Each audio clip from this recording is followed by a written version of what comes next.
So it's been a gloomy start to 2020. The snow in the north, the rain in the south might definitely making you have the blues, right? And the dreary times will not let up this weekend. All right, so joining us this morning in studio to talk about all this and how your diet may actually help put you in a better mood, unless you're like Stephanie and everything's mind over matter. It is. Anyway, it is. I know. Dietitian, nutritionist Nicole Dandrea joins us now to talk a little bit about this. Everything's in what you eat, isn't it? So much. You can control so much by what you eat and making good choices. Yeah, absolutely. So yeah, we get very gloomy this time of year. Some people get like serious SAD, seasonal affective disorder, and there's some ways that you can control it through food. Let's start with your gut, Jim. You need to pay attention to this one here. I'm listening. I'm all ears. Everything. I think your first mind is your gut, right? It's true. And not your actual brain. Happy gut is a happy mind. Yeah. And they say that the gut is a second brain. So basically, we want to reach for sweets a lot of times, or crunchy foods, salty foods, and unhealthy food like processed foods when we want to boost the mood quickly, but that's not long lasting. So the way to keep it long lasting is to choose whole grains. They're full of fiber, they're full of B vitamins. B vitamins have actually been linked to brain health and happiness. And they're also going to keep you sustained with a lot of energy later on. All right, so here I am, I'm craving some salt. And I get these what do you do? How do you?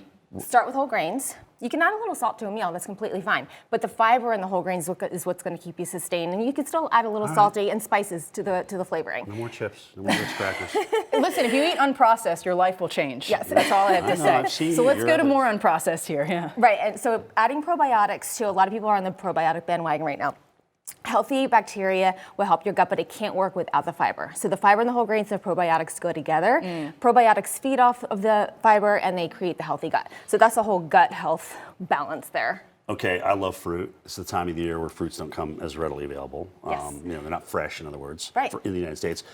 How do you make them a part of your diet? So you can get frozen. Frozen is just as good. They harvest them when they're fresh, freeze them. They can be better in some cases because they're frozen right away, right after harvesting, and they can have more nutrients. So frozen's great. If you can get fresh, obviously local and season is always good.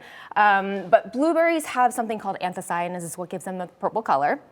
Anthocyanins have been shown to improve brain health, cognition, memory, learning, really good for this time of year. Other foods that are purple also have high anthocyanin content.